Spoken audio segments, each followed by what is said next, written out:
Madam Chairman, Chairman Inouye, and members of the committee, I thank you for the opportunity to testify today on the important issues surrounding the future of radio.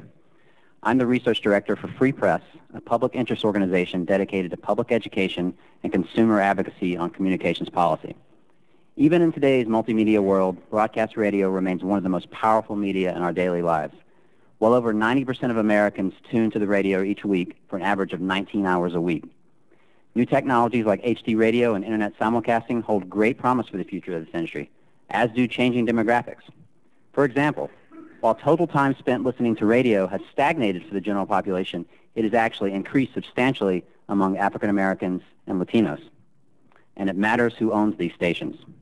In a democracy, the diversity of ownership should reflect the diversity of the population. Sadly, as my testimony will show, this is not the case. The FCC has a statutory obligation to promote ownership diversity. The Communications Act directs the Commission to, quote, avoid excessive concentrations of licenses by disseminating licenses among a wide variety of applicants, including businesses owned by women and members of minority groups. But the Commission lacks even the most basic understanding of what actually the true state of female and minority broadcast ownership is. Now, we can't evaluate the problems that we don't measure or study, let alone solve them. This is why my organization, Free Press, took on the task that the Commission has neglected. Using the Commission's own data, we found that, despite comprising over half of the population, women in this country own just 6% of the radio stations. Minorities make up a full third of our population, but own just 7.7% of the radio stations. And the stations that women and minorities own are fundamentally different. Female and minority owners are more likely to own just one single station and are more likely to be local owners, which fosters a deeper connection to the communities that they serve. Now, these characteristics are very important, for they are the precise characteristics of those owners who are most vulnerable to the pressures of media consolidation. The 1996 Telecom Act triggered a wave of consolidation in the radio industry by removing the national ownership limit and increasing local ownership caps. The impact on ownership diversity was clear, and it was devastating. Since 1996, there has been a whopping 40% decrease in the number of owners, even as the number of stations has increased.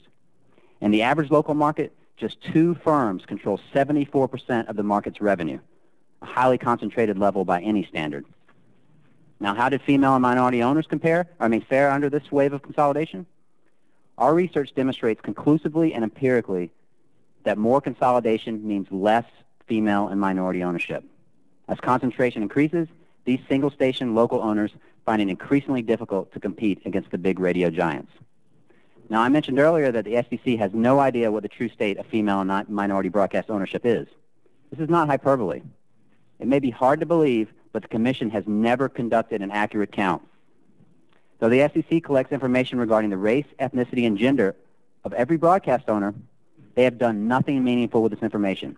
Instead, they've issued bogus summaries that are deeply flawed. For example, our research conclusively showed that the Commission, in its most recent effort, missed over half of the stations owned by women and minorities, of the radio stations. In television, they fared far worse, missing over 2/3 of the television station owned by women and minorities. This is simply a shocking testament to the FCC's indifference to the plight of women and people of color in this country.